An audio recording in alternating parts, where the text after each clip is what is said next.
संपूर्ण राज्यामध्ये आता जाणवायला लागलेला आहे पेट्रोल डिझेलचा तुटवडा ठिकठिकाणी होतानाही आपण पाहतोय। पेट्रोल पंपावर मोठी गर्दी सुद्धा झालेली आहे। अनेक स्कूल बसेस आज पेट्रोल डिझेल हे उपलब्ध नसल्यामुळे त्याच्यावरही परिणाम झालेला आहे। पेट्रोल पंपावर मोठी गर्दी पाहायला मिळतेय। स्कूल बसेस सुद्धा अनेक ठिकाणी बंद असल्याचंही आपण पाहतोय।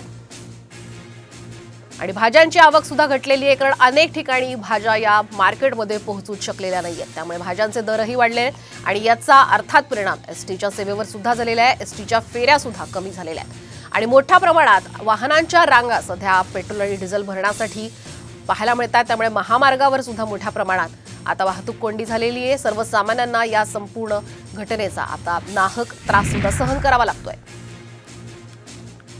शिर्डीसह अहमदनगर जिल्ह्यातील पंपावर इंधन संपल्याची माहिती मिळते। शिर्डीमध्ये खासगी ट्रॅव्हल्स थांबून आहेत।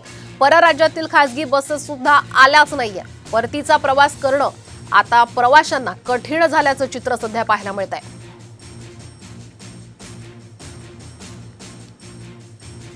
ट्रक चालक संपावर का गेलेले आहेत आपण ग्राफिक्सच्या माध्यमातून पाहूयात। केंद्र सरकारच्या प्रस्तावित हिट अँड रन कायद्याला ट्रक चालकांचा विरोध आहे। रस्ते अपघातात अपघातग्रस्तास मदत न केल्यास 10 वर्षांच्या शिक्षेची तरतूद या कायद्यामध्ये करण्यात आलेली आहे आणि यानुसार 10 वर्षांच्या शिक्षेसह 7 लाखांच्या दंडाची तरतूद सुद्धा कायद्यात आहे आणि याचाच विरोध आता ट्रक चालक करतायत। वाहतूकदारांच्या संपाचा एसटीला सुद्धा फटका बसण्याची शक्यता आहे। बुलढाण्याच्या एसटीच्या पेट्रोल पंपात उद्यापर्यंत पुरेल एवढाच आता डिझेल साठा शिल्लक आहे। जिल्ह्यात एकूण 7 डेपो आहेत। एकट्या बुलढाणा जिल्ह्यासाठी 30,000 लिटर डिझेल लागतं। मात्र संप सुरू राहिला तर या डेपोमध्ये सुद्धा इंधन पुरणार नाही। त्याचा थेट परिणाम आता एसटीच्या सेवेवर सुद्धा होऊ शकतो अशी माहिती विभागीय नियंत्रक अधिकाऱ्यांनी दिलेली आहे।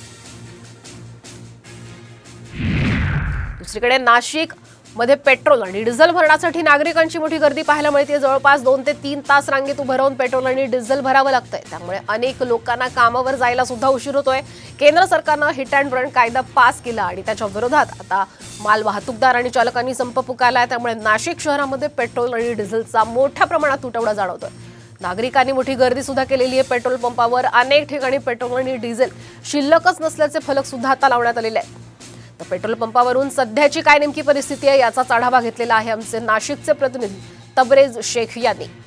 माल वाहतूकदार चालकांनी संप पुकारला आहे, त्याचाच परिणाम आता नाशिकमध्ये दिसायला लागला आहे। नाशिकमध्ये अनेक पेट्रोल पंपावर पेट्रोल आणि डिझेल शिल्लक नाही आहे, तर ज्या ठिकाणी पेट्रोल आणि डिझेल शिल्लक आहे त्या ठिकाणी पेट्रोल भरण्यासाठी मोठ्या प्रमाणात नाशिककरांनी गर्दी केलेली आहे।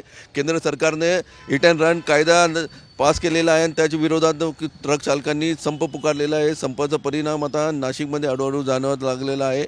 नाशिकमध्ये मोठ्या प्रमाणात पेट्रोल आणि डिझेलचा तुटवडा जाणवत आहे। अनेक लोक पेट्रोल डिझेल भरण्यासाठी जवळपास 2-2, 3-3 तासापासून रांगेत उभे आहे आणि आपली गाडीमध्ये पेट्रोल डिझेल भरण्यासाठी या ठिकाणी आलेले आहे। मात्र या ठिकाणी त्यांना 2 ते 3 तास थांबावं लागत आहे, कारण मोठ्या प्रमाणात पेट्रोल आणि डिझेल भरण्यासाठी या ठिकाणी गर्दी